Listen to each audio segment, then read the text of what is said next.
High বন্ধুরা, আমি প্রিয়া। আজ তোমাদের সাথে শেয়ার করে নেব দারুণ স্বাদের বিনের রেসিপি। যারা একদম বিন খেতে ভালোবাসো না তাদের একবার এইভাবে করে খাবে। কথা দিচ্ছি, এই রেসিপিটা খাওয়ার পরে তারা বারবার খেতে যাবে বিনের এই রেসিপিটা। সবার প্রথমে কড়াইতে তেল গরম করে নিয়েছি। এটা না বেশি তেলের প্রয়োজন হয় না, অল্প তেলেই হয়ে যায়।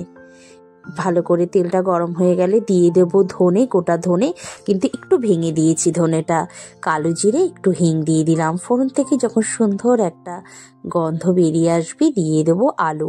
আলুটা এখানে যেমন আলু ভাজার কাটে সেমি কেটেছি, কিন্তু একটু মোটা করে কেটেছি।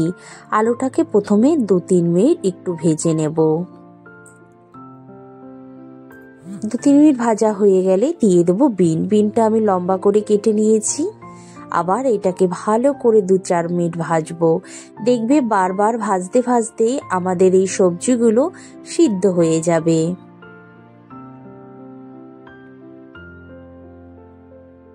দিয়ে দিচ্ছি পেঁয়াজটা একটু বড় আকার করে কেটেছি। পেঁয়াজটার সাথেও আবার একটু ভাজবো।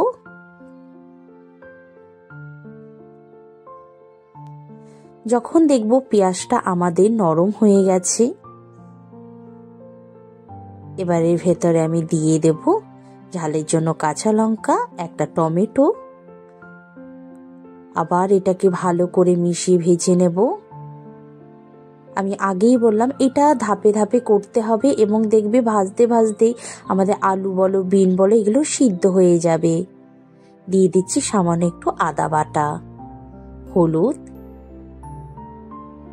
টেস্টের ব্যালেন্স আনার জন্য একটু মিষ্টি, আর দিয়ে দিচ্ছি স্বাদ অনুযায়ী নুন, 1/2 চামচ জিরের গুঁড়ো, ধনের গুঁড়ো, আর একটু রঙের জন্য কাশ্মীরি লঙ্কার গুঁড়ো দিয়ে দিলাম।